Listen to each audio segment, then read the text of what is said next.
Yeah, it was my actually first job in the industry. My father worked for Ray on two or three of his pictures, Mysterious Island and Jason and the Argonauts, and it was at Shepperton Studios. For some reason, not quite sure of, because Ray was going to work at Slough at Bowie Films to shoot his stuff, Shepperton wouldn't release my father to go and work with him. So he asked me if I would like to go over in his place, which I did.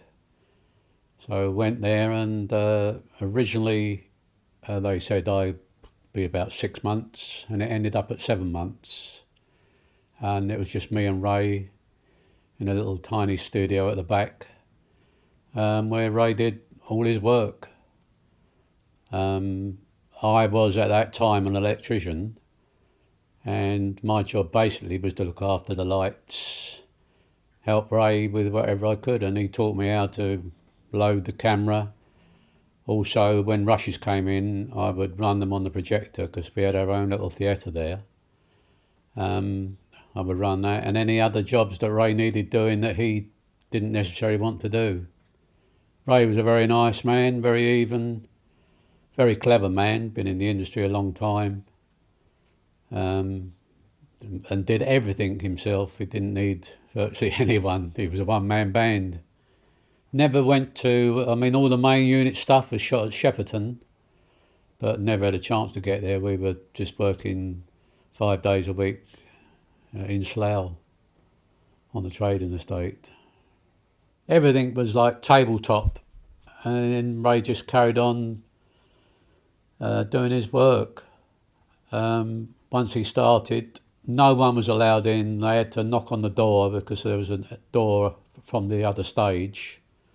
But he wouldn't let anyone in once he started work. That was all he concentrated, because you'd be all day, and because it was stop frame, it took ages and ages just to get anything done.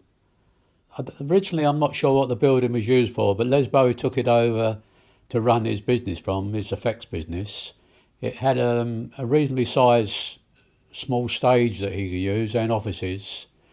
And then out the back, there was space which they built this, you could consider it as, well, I suppose it was about 40 foot long and no more than 12, 15 foot wide.